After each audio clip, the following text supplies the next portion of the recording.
Welcome to the TED Interview. I'm Chris Anderson. This is the podcast series where I sit down with a TED speaker and we get to dive much deeper into their ideas than was possible during their TED Talk. My guest this episode is Yuval Harari. He's a historian and a futurist, and his books have wowed so many people because of the sweeping way in which they connect our past and our future.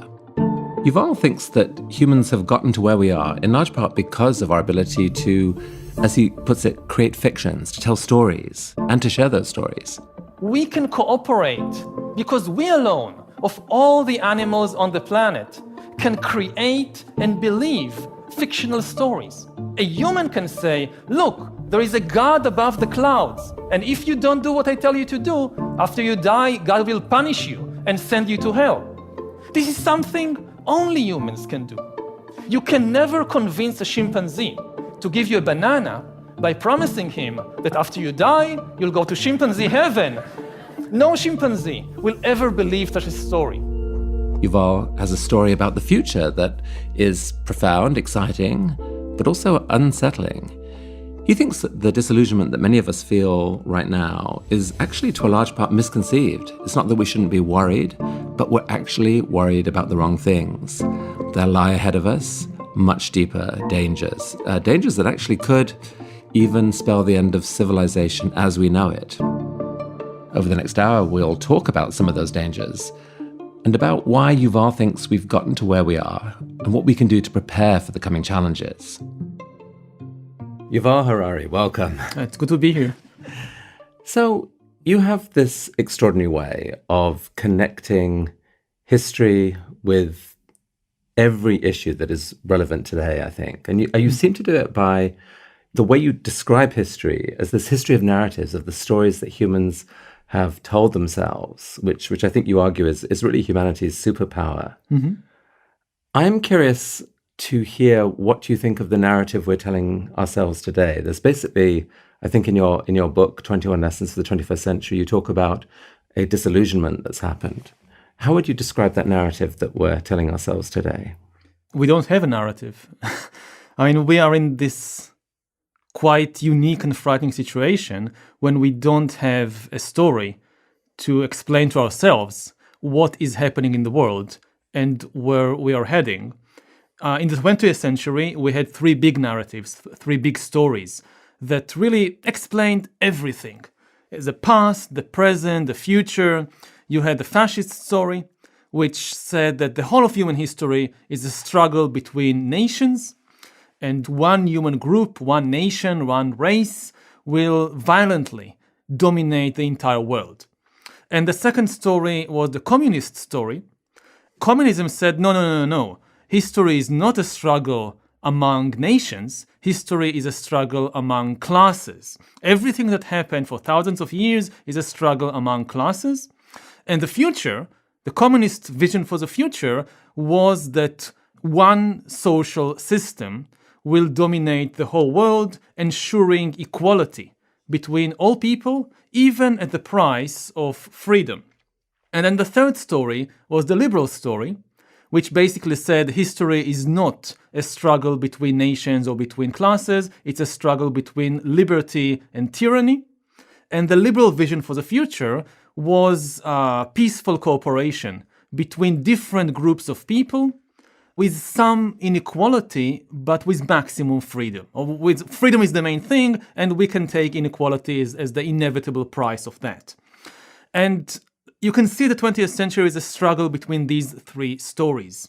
One by one, they get knocked out. Fascism is knocked out in the Second World War. Then the Cold War knocks out communism. And at the end of the 20th century, we reach the end of history when the liberal story is the only one remaining. And so we had these three stories, and then two stories, and then just one story. There is just one story that explains everything. This is the most reassuring situation, and then it collapses, which is what is happening over the last 10 years, 5 years. And we don't have a new big story that explains what is happening and where we are going. So Talk about the current disillusionment. I mean, what caused the blowing up of the liberal story? And actually, Yuval, before we go too far down the street, I just want some more clarity on the liberal story, because the word liberal is understood differently by other people. In the UK, there's a party called the Liberals. It's understood differently. By liberal, you mean the term pretty broadly in a way that actually encompasses, for example, both George W. Bush, Barack Obama. George W. Bush, in historical terms, he is a liberal. Most Trump supporters are also liberals in the historical sense. I mean, I know that in the US, when people say liberal, they have in mind gay marriage, gun control, abortion, all these things. But historically speaking, it's much, much broader. Define it. Oh, okay, maybe I'll say something about the word liberal. It simply comes from liberty. It's the idea that liberty is the most important value in the political sphere, in the economic sphere, in the personal sphere. So in the political sphere, again, from a broad historical perspective, thinking in terms of centuries and not decades, if you think that political power should come from the people and not from some king or from God or something like that, then you're a liberal. And then you have the economic field.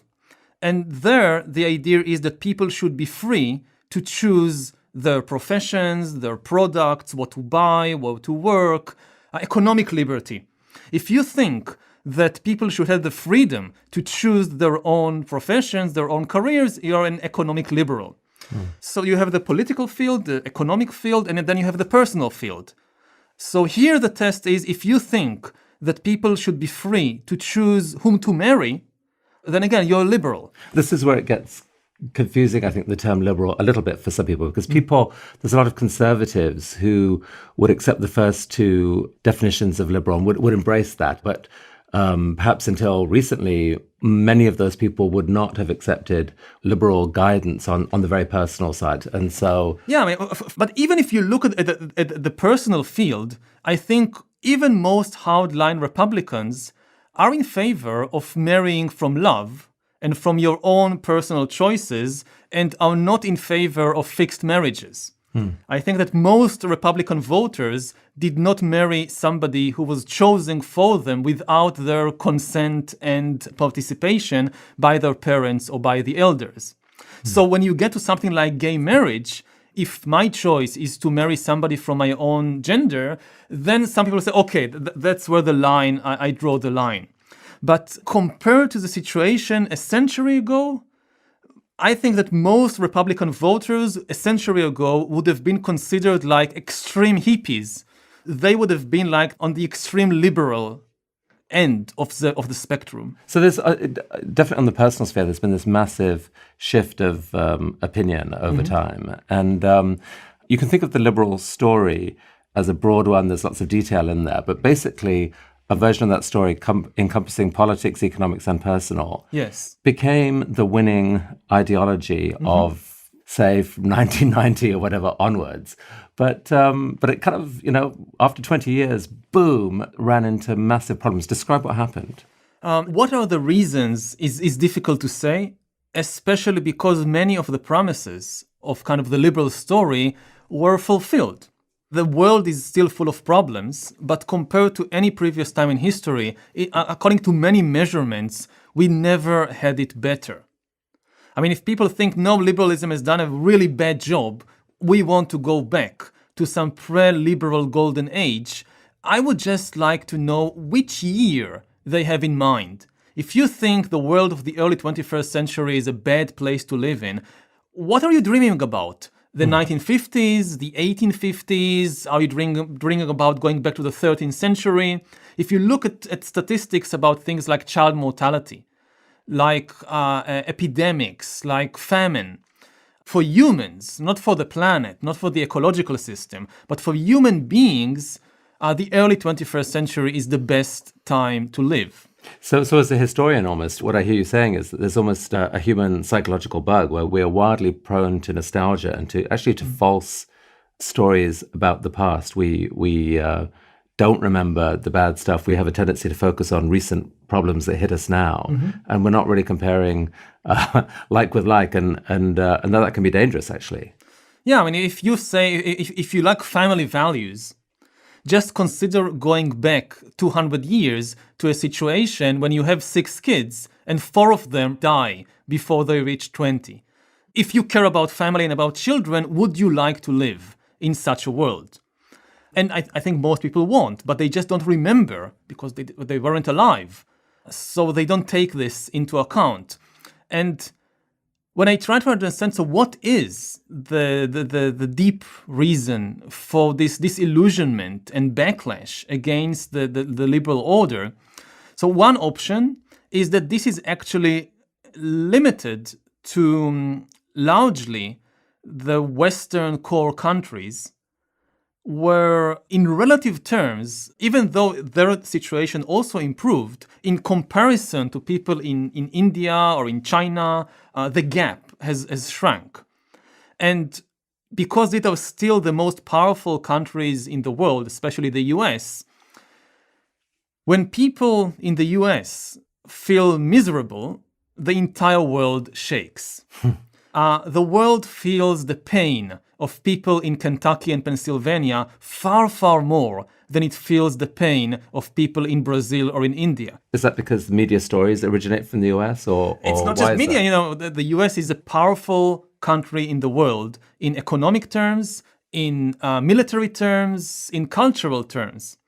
So the resentment of people here translates into political and economic steps, which have a huge impact on all the world. Whereas if you live in Sudan and you are resentful, there is whatever you do, it's unlikely to have such an impact on the rest of the world. So if people in Sudan or people in the Philippines feel pain, the world usually ignores them. But if people in Kentucky or people in Indiana feel pain, the entire world pays attention. And you have now this, like people in Silicon Valley, people in the top universities, they're constantly thinking, why are people in Indiana and Kentucky resentful? And how much of the explanation of that is just almost the simple economic one, that the world came to believe in free trade, almost like a religion? It was like, this is the way that you maximize overall economic growth. So all these trade agreements were put into a place to allow that. Pipes effectively were connecting the US and Europe with the rest of the world. And it allowed the immediate sort of outsourcing of a lot of jobs, so that hundreds of millions of jobs were created in the developing world, but they probably displaced tens of millions of jobs in Europe and the US, and led to this sort of plateauing of income and hope for the future that has ended up being quite destructive. Is that a core part of the narrative there? I think that's part of the story, that for 2 centuries, Britain and the United States and other Western powers have pushed the entire world in the name of free trade and globalization because it worked very well for people in Britain and the US. And suddenly, when it works well for China and India, but works less well for the USA, they say, no, forget about it. All the stuff we said about free trade and globalization, we don't want it anymore. So that's part of the story. But I still think there is something deeper than that. I don't know. I mean, we need a lot of research and empirical data to back up or disprove what I am about to say. So take it just as an idea, as an hypothesis, not as kind of a full-fledged explanation. But I think part of what is going on maybe a deeper level of the human mind, is that a lot of people sense that they are being left behind and left out of the story, even if their material conditions are still relatively good. In the 20th century, what was common to all the stories, the liberal, the fascist, the communist, is that the big heroes of the story were the common people. Not necessarily all people, but if you lived, say, in the Soviet Union in the 1930s, life was very grim. But when you looked at the propaganda posters on the walls that depicted the glorious future, you were there. You looked at the posters which showed steelworkers and farmers in heroic poses. And it was obvious that this is the future. Now, when people look at the posters on the walls or listen to TED Talks, they hear a lot of, these big ideas and big words about machine learning and genetic engineering and blockchain and globalization, and they are not there. They are no longer part of the story of the future. And I think that again, this is an hypothesis. If I try to understand and to connect to the deep resentment of people in many places around the world, part of what might be going there is people realize, and they are correct in thinking that the future doesn't need me. You have all these smart people in California and in New York and in Beijing, and they are planning this amazing future with artificial intelligence and bioengineering and global connectivity and whatnot, and they don't need me. So maybe if they are nice, they will throw some crumbs my way, like universal basic income. But it's much worse psychologically to feel that you are useless than to feel that you are exploited. So talk about this, because this is one of the key ideas that you have been extremely articulate about. Talk about how you see technology shifting how things work and actually realizing those fears or risking realizing those fears even more deeply than you think people feel. So on one level, it's the economic and military realities. If you go back to the middle of the 20th century, and it doesn't matter if you're in the United States with Roosevelt, or if you're in Germany with Hitler, or if you're in the USSR with Stalin, and you think about building the future, then your building materials are those millions of people who are working hard in the factories, in the farms, the soldiers you need them. You don't have any kind of future without them. And now fast forward to the early 21st century, when we just don't need the vast majority of the population. Because the future is about developing more and more sophisticated technology, like, again, artificial intelligence, bioengineering. Most people don't contribute anything to that, except perhaps for their data.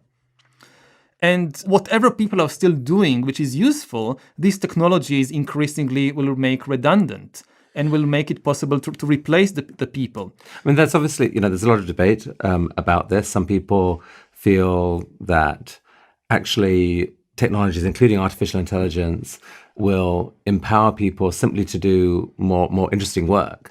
I mean, clearly technology can empower. There's, a radiologist who, here's an AI that detects patterns of cancer better than they do, but perhaps they can become a sort of strategist and sort of, move their work to a higher level and figure out what is the wisest diseases to direct radiology into and use these things as tools, and therefore the work actually gets more interesting. What's the counter-warning to that? I agree there will be many new and exciting jobs for humans. The problem is that it's not clear that many humans will be able to do them. Because they will require high skills and a lot of education. So a lot of humans will be left behind, even if there are new jobs. Again, taking the historical perspective, if you look back at what's happening in the 1920s and 1930s, so you have technology coming in and displacing a lot of people from traditional jobs in farming. So you don't need 100 farmers on this farm. You just need 2 tractors and a couple of mechanics and drivers. That's it. So you have 90 farmers displaced. But then they just move to the city. They move to Detroit or they move to Stalingrad and start working in the tractor factory. In that way, they are still part of the future. But what we are talking about now with the rise of AI and machine learning and all that is that a lot of jobs will be replaced and the new jobs will demand high skills and a lot of retraining. When you left your farm in, Minnesota and moved to Detroit to work in the factory, it's always difficult to change your profession and your life. But to learn the job of a factory hand in this big factory in Detroit, you could do it at age 35 or 45 in a couple of weeks or a couple of months, and you will be okay. And similarly, if you lose your job in the factory and you move to the supermarket, it's still possible to do that without a lot of education and without a lot of retraining. But if you lose your job as a truck driver or as a factory worker, and people come and say, but wonderful, we have all these new jobs, engineering software in California or building virtual reality games, how are you going to do that? So again, trying to desperately to sort of apply some sort of more hopeful spin on that. And in fact, you do this yourself in your book at one point. A lot of the jobs that are being displaced are actually kind of boring jobs. They don't really tap into the core of what the human is. They kind of treat humans a bit as sort of robotic things that you pay the money and they will do the same thing again and again. And we can aspire to more than that. So the question is there more that you can do? And certainly, viewed through the lens you talked about existing jobs, you can see them sort of being divided up between technology and super skilled humans, and so that's scary. But when you step back, I mean, there's no shortage of things that need to be done. I mean, apart from anything else, the world's full of millions of lonely people right now. People are really good at making lonely people not feel lonely if they want to, and pretty much anyone can do that. Communities are a mess. Pretty much anyone who lives somewhere could do, in principle, something to make a community better. They could paint a fence or do some voluntary service or whatever. I wonder to what extent we're just going to have to completely rethink what it is to work, what it is to live, and find different stories. That perhaps we all have to start to figure out a way of taking away this sort of jobs as the central goal of an economy and find some other language. Yeah, or redefine what a job is. If we can redefine building communities or raising kids as a very important job, and maybe it is the most important job of all, and pay for that, then many of these dystopian scenarios will not come true. The question is society willing to switch its definitions and especially pay for these things? Yes, I mean, if we can do that, then that's a much brighter future. So we have the path of retraining people, which costs a lot of money and effort. We have the path of recognizing activities like community building and like raising families as jobs that maybe the government is paying for. And that also solves a lot of the problems. But for that, we need a new economic and social model.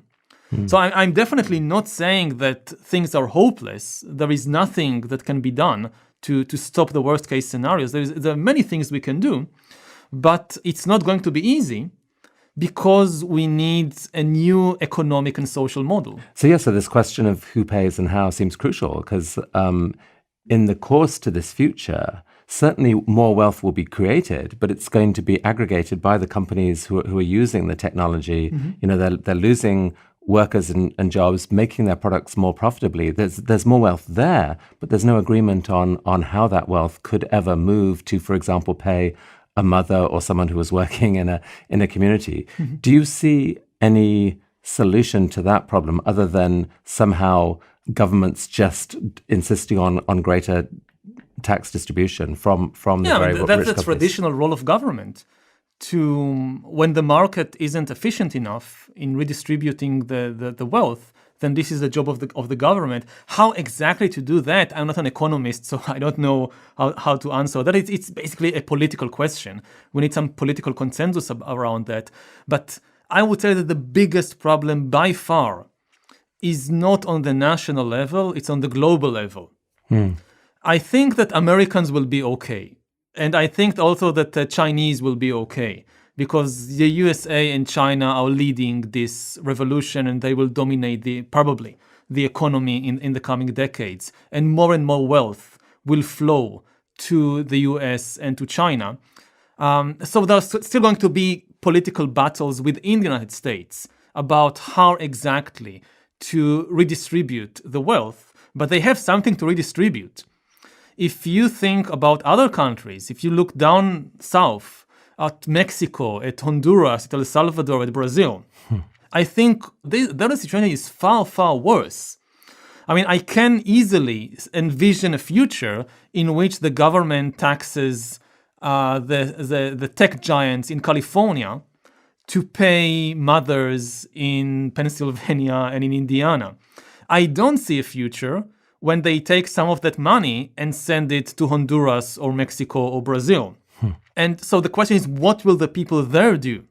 So if people now in Honduras work as textile workers and truck drivers, and these jobs are gone because in 20 years or 30 years, it's cheaper to produce textiles in the US than in Honduras because you cut the human element out of the equation. So what will people in Honduras do? I mean, I've heard a few tech optimists talk about the possibility for many millions of jobs being created basically to help train the algorithms, the artificial intelligence that we're creating. Like, it only gets smart by virtue of exposure to millions and millions of data points. And many of those have to be input by humans so that they reflect our insights, our knowledge or whatever. But it doesn't, like, it feels like that, even if that is something, it won't be something forever, that technology goes through a cycle. Like, AIs get to a point where initially they rely on machine learning, and then at some point they kind of teach each other, or they just, they learn from their own simulation. Even that, I guess, there will be a lot of jobs, but where? I mean, there will be a lot of jobs in the AI industry, but I guess most of these jobs will be in California and not in Honduras or Mexico. So it's not really a relevant answer. It's not really a relevant solution. I mean, you still need the data points, as you say, to train the AI, at least for some period. But here the danger is that we might see a kind of data colonization, a little parallel to what we've seen with the Industrial Revolution. I mean, the model in the 19th century, let's say for Britain and its colonies, is that you grow cotton in Egypt. You send the raw cotton from Egypt to Britain. There, the really important and profitable business of producing textiles, this was the high tech of the 19th century, was the textile industry.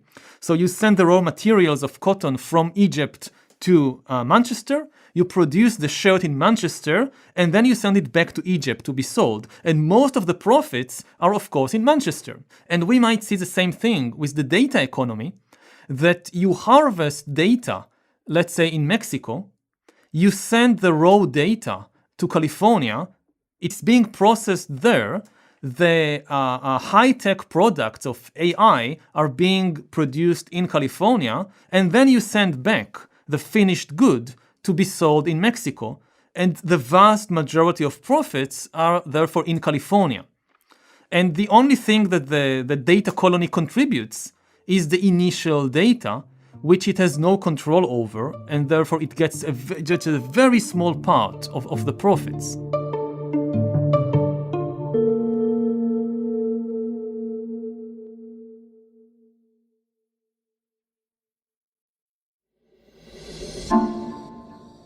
So there's obviously a huge amount of concern about this right now, that data has become, without any of us noticing, this sort of almost secret currency of the modern economy, and we've been gaily accepting all these free services, not realizing that we're giving up our data and granting enormous power and wealth to a few companies, perhaps governments.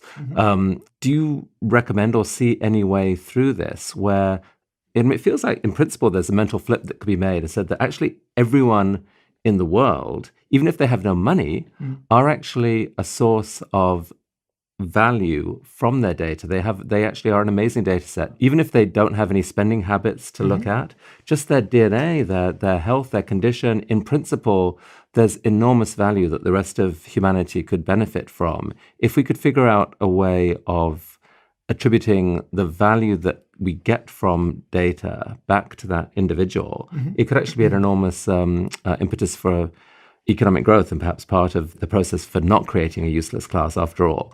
Have you heard anyone talking convincingly about how that might be achieved?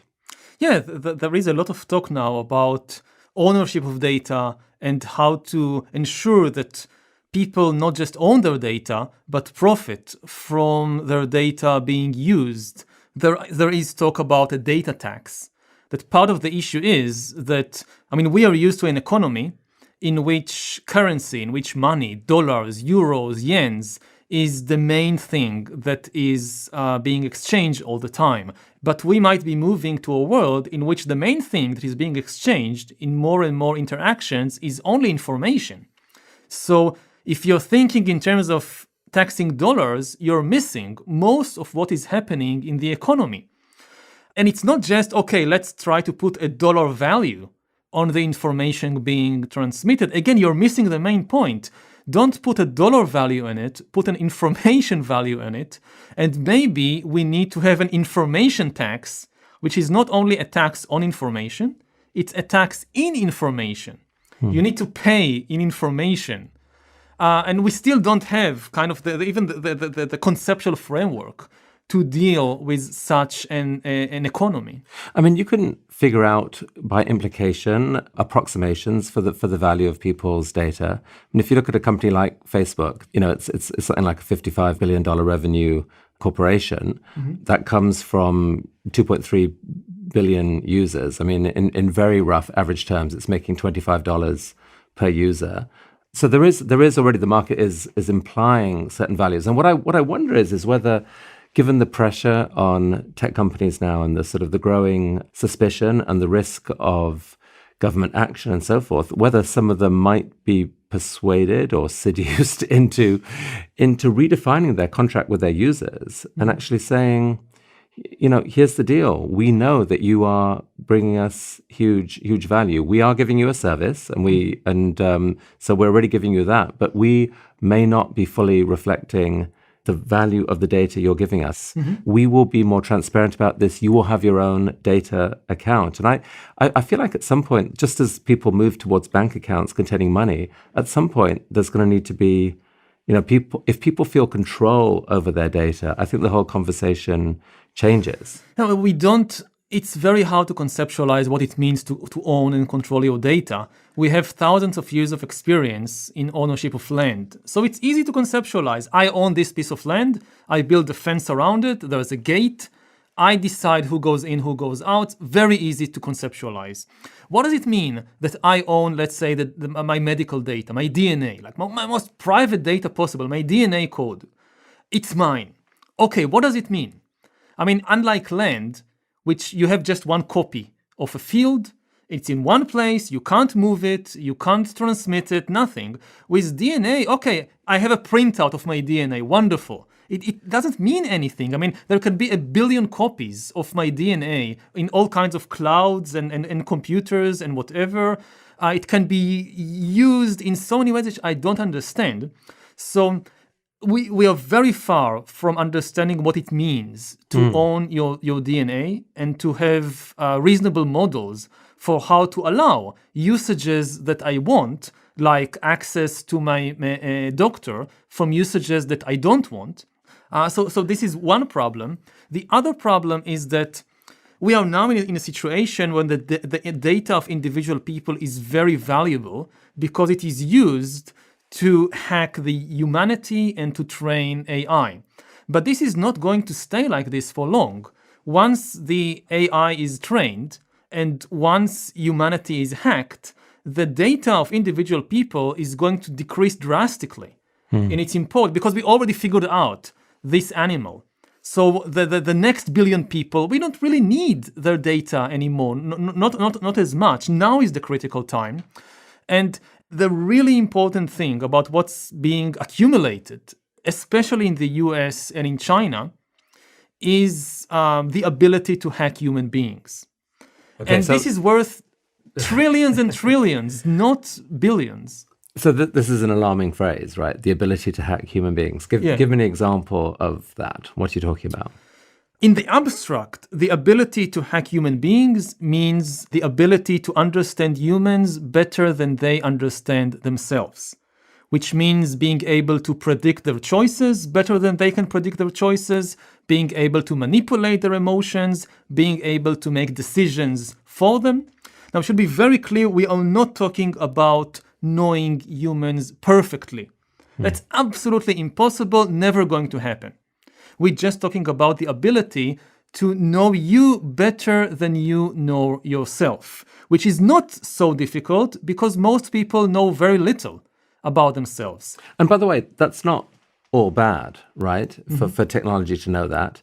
I mean, let's say I'm feeling cranky and suddenly up on my screen, it pops up a note saying, hey, go to the fridge and drink product X, and you drink it and, I feel better. That's awesome. I did not know that my problem was this particular deficiency. You didn't drink enough. You're dehydrated. Very simple.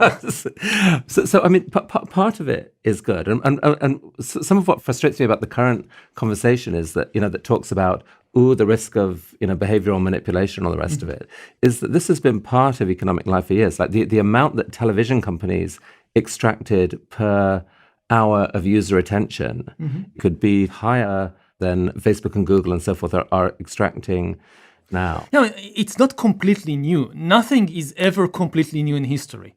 There are always precedents. So people talk about genetic engineering. Well, we have been breeding cows and chickens for thousands of years. So what's new? There is something new. What's new? I mean, maybe to imagine it, the borderline is the skin.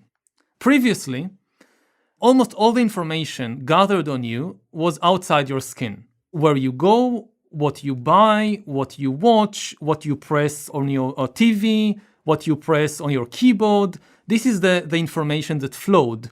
But the future is about going under your skin and looking directly at what is happening in your heart, in your brain, what is your blood pressure, which parts of your brain are activated now. And this can be done either with invasive technologies like electrodes implanted inside your body, but more and more with external devices, from a ring or a bracelet on your arm, which measures biometric points of information.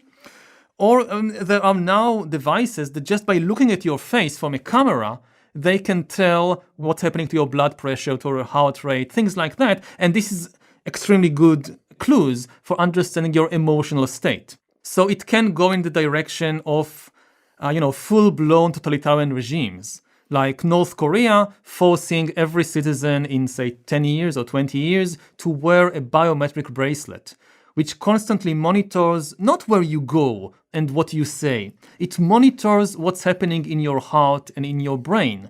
If you walk into a room and there is a picture of Kim Jong-un on the wall, and the bracelet picks up the signs of anger because it has access to your brain, that's very bad news for you. Even George Orwell's 1984, they couldn't really get into your brain. There was still this sphere of a private world. And this is about to disappear. In the West, the main concern now is what is known as surveillance capitalism. That, it's not a kind of dictator that spies on your brain, but you have all these corporations and maybe all these government agencies which are monitoring what's happening inside your body. I mean, what does it mean to live in a world when your inner reality is so completely exposed? I mean, I don't know what you make of the term surveillance capitalism. It strikes me as a super powerful label to denigrate this whole tendency, or to use data to create economic value, if you like. The companies who are behind it, I dare say, would say, you know what, you're kind of misunderstanding it. That's what it's like when it's misused. But really, we think of it as empowerment capitalism. Like, in your mind, what is the trade-off between the good potential and the evil potential of this? There is enormous good potential. We could provide the best healthcare in the world and the cheapest healthcare in the world for billions of people with this kind of technology. And this is why it's so tempting. If there was no good side, then it was very easy. Let's just not do it. But there are enormous beneficial, and there are also great dangers. I mean, it's easy to think in terms of, you have all these evil corporations or governments which will abuse this power in order to manipulate and control people in horrible ways. Intellectually, it's easy to grasp that's wrong. We should prevent it. But the really difficult stuff is what happens if it's not abused. What happens if there is a system that monitors me monitors my heart, my brain all the time, and is relatively benign. And it is used to provide me not only with better healthcare, but with constant guidance in life in almost every decision I make. We tend for thousands of years to view life as a drama of decision making. Life is a journey. We reach intersection after intersection. We need to make decisions, financial decisions, romantic decisions, political decisions. What happens if in more and more intersections, you just rely on the advice of this algorithm that knows you so well and is really a benign algorithm? So in the financial realm, I need to make decisions about where to invest my money, let's say. But this algorithm knows me so well that when I am about to make a wrong decision, like I read something on the news, I'm frightened, let's sell all my portfolio. And the algorithm knows, oh, this is a bad decision. Your mind is now being irrational. You shouldn't do it.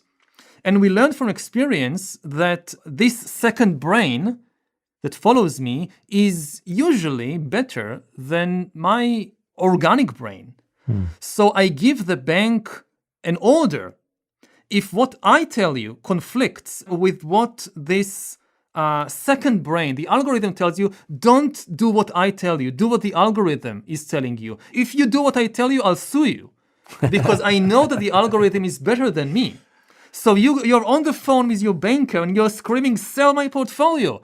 And the banker says, no. You told us not to believe you if the algorithm says no. And we believe the algorithm. And maybe after 2 hours, you calm down and you say, that's so good that the banker didn't listen to me.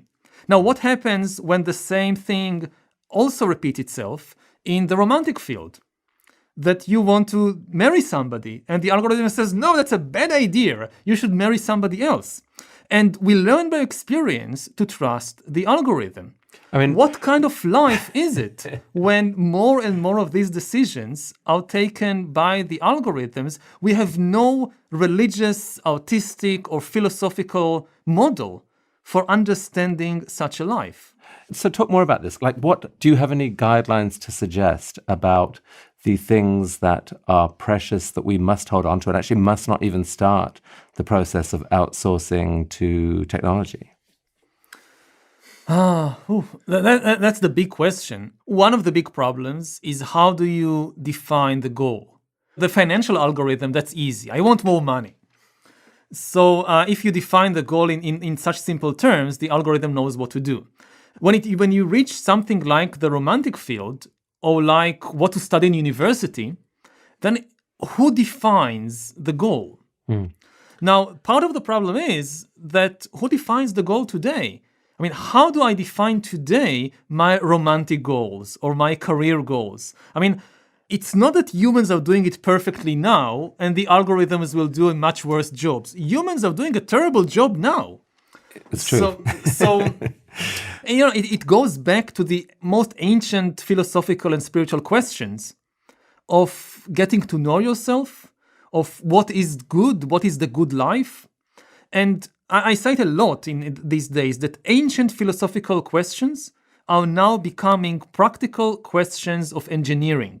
So if you lived in ancient Greece or ancient India and you have this debate about what is the good life or what is a good relationship, I don't know, Socrates and his fellow Athenians discussing this. So most people aren't involved in this discussion.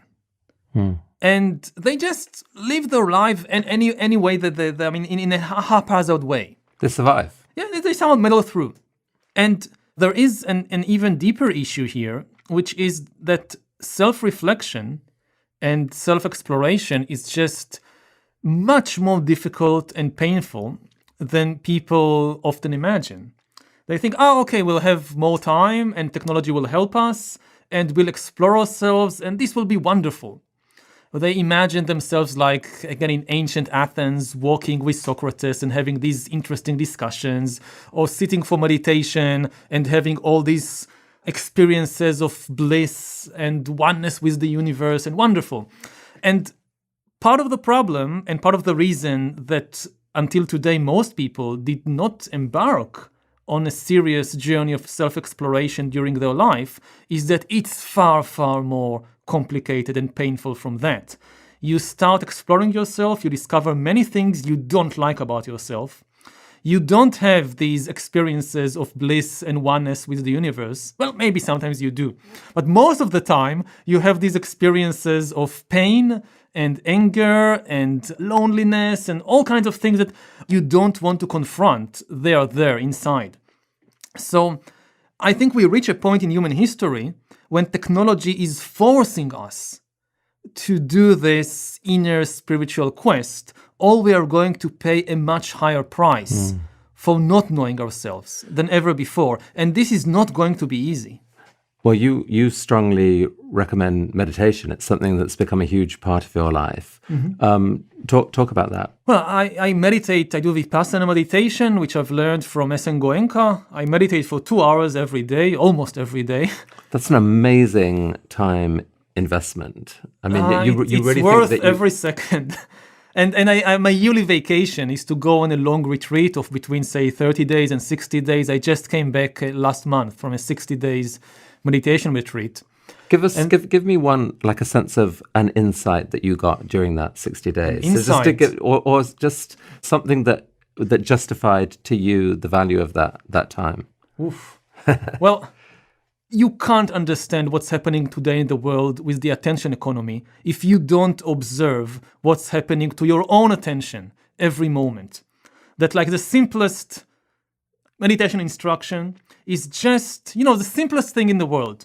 Just bring your attention to your breath and just feel when the breath is coming in and when the breath is going out. And do that for a few minutes. It's not a breath exercise. You're not trying to control the breath. You just try to feel, to notice, oh, now the breath is coming in and now the breath is going out. That's it.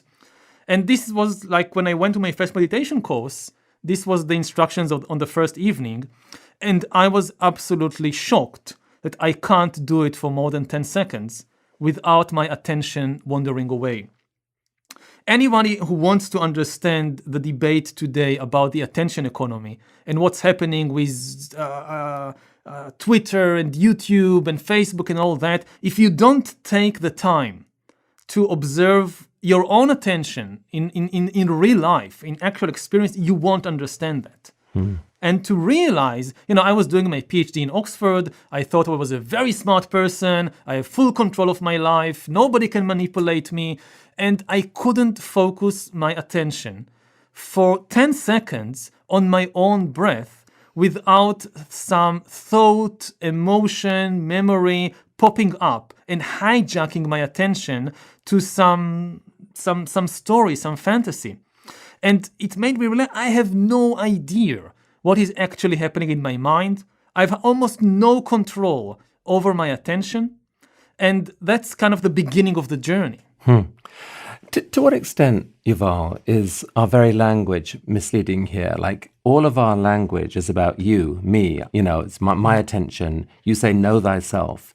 And we often say things like, that's just who I am. But for me, it's very helpful to think of myself as this sort of chaotic mix of personalities, ideas, thoughts, battling it out in there. It's kind of like this mad, wriggling mess of all these different hopes and insights and thoughts, and different situations empower different parts of me. Exactly. And parts of me I don't like very much. And you espouse this really powerfully in the book, that part of the insight of meditation is a sort of gradual letting go of sense of self and a kind of almost a humility that there's just a lot more going on in there, and that our language is deceiving us a lot of the time. Yeah, language and religion and ideology deceive us. They give us this idea of a unitary entity, that's me, and encourage us to identify with whatever thought or emotion that pops up in the mind. If I think something, well, this is me. I think this. I chose to think this thought. It reflects who I am. If I feel some emotion, it's the same thing. I chose to feel that. If I choose to buy something, to do something, that's my free will. And when you meditate and you explore what's actually happening inside, you realize this is a complete illusion. I have very little control usually over many of the processes inside me. So let's say I sit for meditation for 1 hour and I want to experience this peace and tranquility. I tell myself, oh, you came here to meditate, to relax, to experience peacefulness and oneness. So just let all the thoughts go away and just focus on your breath. And I do that for 10 seconds and then something pops up. Like I published an article and there was some other professor who criticized it and this comes in the mind and I become very angry. And I said, no, that's not the right time to say, I want peace now, let go away. And it comes back again and again. And then something about the Israeli election, which really upsets me, comes up and I lose my temper. And I have all these dystopian scenarios about this will happen. And I tell myself, stop all this noise. I just want some peace. And at the end of the 1 hour, I say, oh, this was a terrible hour of meditation. I couldn't get any peace. But actually, it was a wonderful hour of meditation. I actually observe what's happening inside and how little control I have over these things. And I also observe the kind of buttons and levers that outside forces can pull inside my mind. This is how it works. Okay, so let's try and connect some of the dots here. You think that where technology is going, the issues that it's pushing us to contemplate means that it's essential that we know ourselves better. We have to start there. If we don't know ourselves better, we will not even be able to have the conversation around what do we outsource to technology and what do we absolutely not. Yeah. You know, if we're not careful, we will outsource the things that are most precious to us. And one of the key conversations, therefore, about the future, which needs to be anchored in this better sense of who we are, is data. Yes, and again, connecting the dots, I don't want anybody to see what I just told you. I mean, this experience of sitting there for 1 hour with all these crazy thoughts and emotions in my mind, I don't want anybody to access that, because I know that if somebody could access that, they could manipulate me in ways which were never possible before in history. And I don't want my spouse to be really able to see what's happening in my mind. I don't want my neighbor, because there is such a crazy world inside, and my power over it is so limited that it will be very, very dangerous to allow outsiders this kind of access. Whether a government, whether a corporation, whether an organization, it's very delicate. So, Yuval, there's one thing that comes out in your book that I found extremely powerful and hopeful, which is that you point out that even though technology is showing signs of being more intelligent than us in many ways, it's not showing any sign at all of being sentient, i.e. feeling anything. The assumption in a lot of scientific writing, a lot of thought about AI is that, of course, those things must go together. Historically, that's been the case. But I've seen more and more deep thinkers actually say that that's not clear. Like, if the ability to feel something was just a consequence of complex information processing, then Google would already be conscious, probably. It's got so much, going on there. So, is there any scenario where we could write ourselves back into this story in quite an important way as being the only things in the universe that we know of that are actually capable of the things that matter most in the universe, i.e. love, joy, creativity, the sort of that feeling of peace you talked about? Technology can't advise us on what are the things deepest in our hearts. We should not let it. We should retain control. In fact, make our technology in service to those things. And in a sense, the relationship between technology and us, it should regard sentient things as gods that have superpowers that it knows nothing of. No? Is that ridiculous? Yeah, I think that the question of sentience and consciousness is the most important question in this regard, and it's the greatest riddle in science. We don't understand consciousness. We don't understand sentience. It's not just humans, of course. It's also other animals. We don't understand the consciousness and sentience of monkeys, of pigs, of cows. And it is the most important question we face. Thing is that engineers and investors are impatient people. They can't wait until we figure out this thing of consciousness. So they use proxies. Like, okay, we want to improve human experience. What does it mean? We don't understand. So let's put a proxy on it, time in front of screens.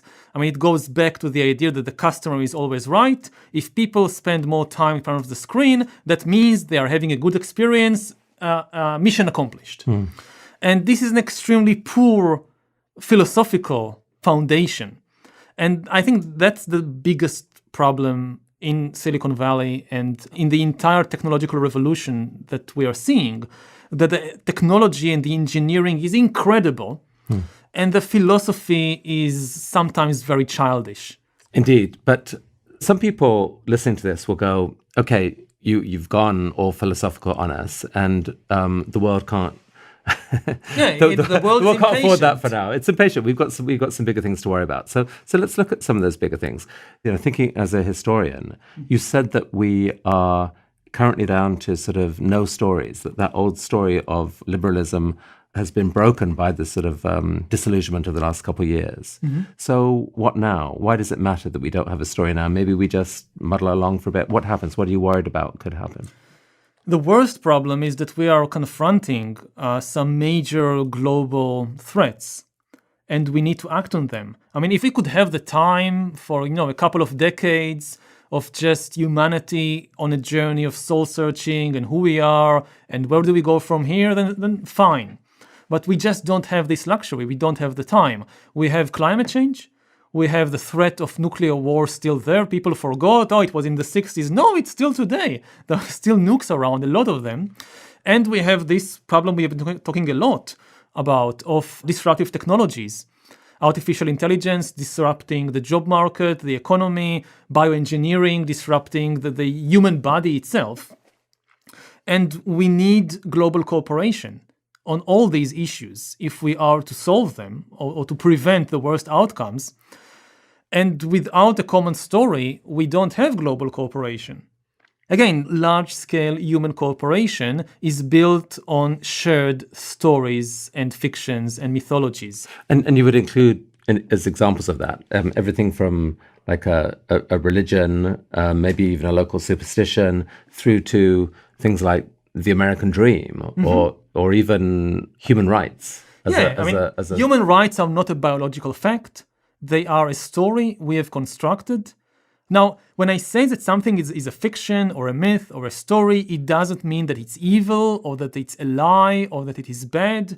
There are good stories and bad stories. I mean, the way to measure, to decide whether a story is good or bad is its impact in the world. Some stories are wonderful and some stories are terrible. But isn't, I think one criticism I've occasionally heard of your work is that there's a sort of breathtaking power in sort of connecting, the fiction of human rights with the fiction of believing in the god Gugu who is hidden behind that rock and who was going to throw thunderbolts at you. And both may have served a purpose in their time. But is it possible that you're not doing enough to differentiate different types of fiction? That, yes, they may all be useful in their moment to build cooperation, but isn't it also possible that some of these stories are actually truer than others? Is there, if you believe in truth, can't you also say that stories over time are at least capable of becoming truer or more useful? So, for example, science, I don't want to believe that science is just another story. No, science isn't. I mean, we need to differentiate two types of power in history. You have the power over objective reality, like to build bridges or cure diseases or building an atom bomb. And then you have the power over humans and their subjective feelings or imagination, making them believe in something. Now, for most activities, you need both. Let's say you want to build an atom bomb.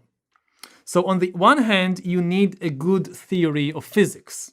If you don't understand physics well enough, you will not be able to build an atom bomb. And here, we are not dealing with fictional stories. We are dealing with more accurate or less accurate scientific theories. And I definitely believe in scientific objectivity and truth in that sense. But on the other hand, in order to build an atom bomb, a good understanding of physics is not enough. You also need people to cooperate, to mine uranium and build reactors and clean after all the scientists have lunch, so somebody needs to clean the dishes. You need people to cooperate on this. And for that, you need a story. You will not get millions of people cooperating by telling them E equals mc squared. Now let's build an atom. No, why? And the story you tell them need not be true at all. It could be complete nonsense. And still it would be effective in making them cooperate. Now, still, I would say there are good stories and bad stories you can tell people in that situation. The measurement would be how much suffering it causes or alleviates. So something like human rights, which is a human construction and in one sense a fiction, but as measured by an attempt to alleviate suffering, is actually... It was a very good story. A really powerful story. Yes, yeah. Not just powerful, but a very good one. But it's also dangerous to confuse a story we have constructed in a particular historical setting and think that we can just apply it to any other historical period or to any other political and geographical location today in the world. Yuval, why is it, do you think, that your way of thinking about the world has resonated so powerfully in Silicon Valley? Like so many people I know who are in the tech world really view you as this sort of epic source of wisdom. Why do you think that is? I'm not sure. I've heard several theories, some more flattering than others, about why this is the case.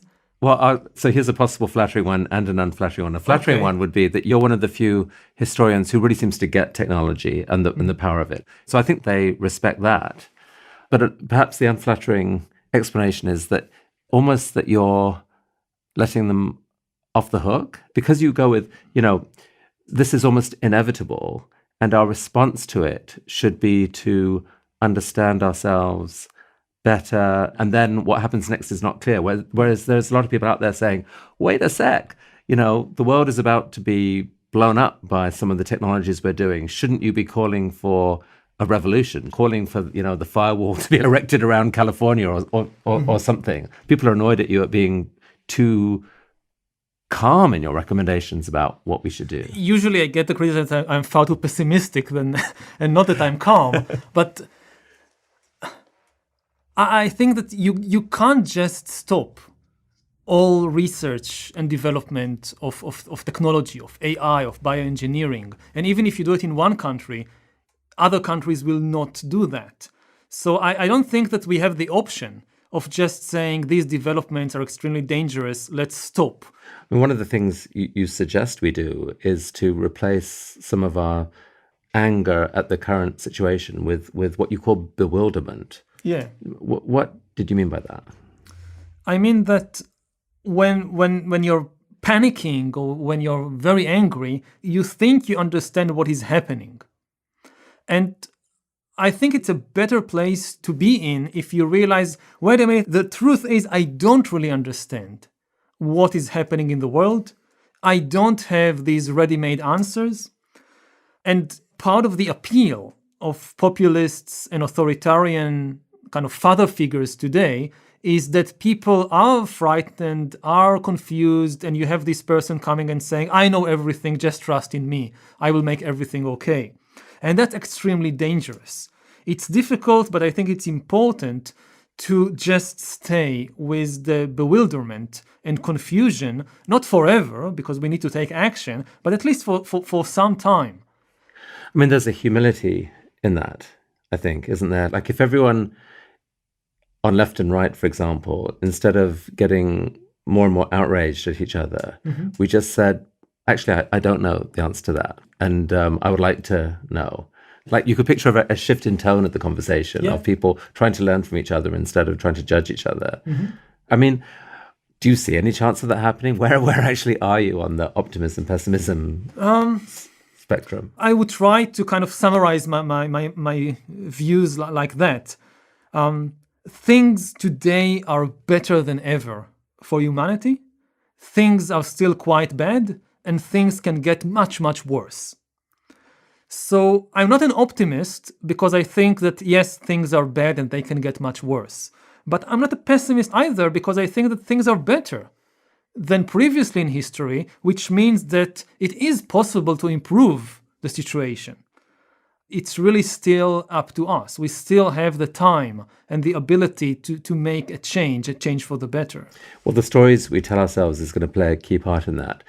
What story would you like to inject into the minds of people listening that might make a difference? I would tell the listeners that there is now a race, a competition to hack humanity in general and to hack you in particular.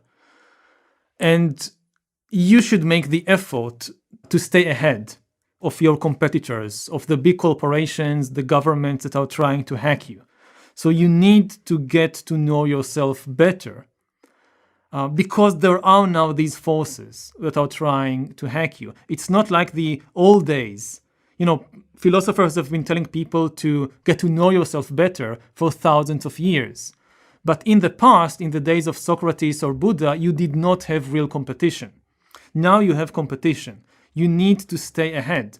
And, meditation is just one way to do it. For other people, psychological therapy works. For some people, art is the best way to get to know themselves. For some people, sports or taking a long hike. Whatever works for you, invest in that. Do that. Because you must stay ahead of the competition. If they get to know you better than you know yourself, it's game over for you. And if I might add, Yuval, one thing I've learned from you is just how much narratives matter. And it feels like that there's so many narratives going around today that we are telling ourselves that aren't helping humans cooperate better. They're actually quite destructive. Any advice for people on how to pay attention to the narratives in your mind and maybe improve those narratives to avoid that risk? That goes back to the first suggestion of getting to know yourself better, because getting to know yourself better often means getting to know the stories in your mind. The stories could be personal stories about your own life and childhood and personality and whatever, and they could be religious and nationalist and ideological stories. And if you really take the time to get to know the stories inside yourself and what they are doing to you, I think this is kind of the best inoculation against the worst stories around. Because the stories that harm humanity usually start by harming you. That they kind of amplify, turn up the volume of the angry voices in your mind, in your head. They turn up the volume of the fearful voices in your head. And fear and anger and hatred, they harm you long before they harm anybody else. If you walk around all day with all these hateful and fearful voices in your mind, this destroys your peace of mind long before it harms anybody else. And we are living in a world where there are many people and many organizations that try to send their hand into our brain and find the volume button and put up the volume of the hate and of the fear voices. And if you can actually see it happening and what it does to you, that's the best defense against these external hands that are being sent all the time into your brain, into your mind. Well, Yuval, what an amazing conversation. Thank you so much for this time and for all your thinking about this. Here's hoping for, I don't know, a wiser future with better stories told. Thanks so much, Yuval. Thank you.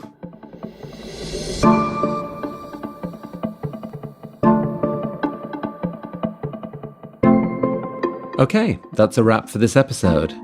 Do consider writing a brief review of the TED interview on Apple iTunes or wherever you listen to podcasts. Those reviews are influential, actually, and we certainly read every word. This show was produced by Sharon Mashihi. Our editorial director is Michelle Quint. Production manager is Roxanne High-Lash. Mix engineer, David Herman. And our theme music is by Alison Leighton-Brown. Thanks for listening.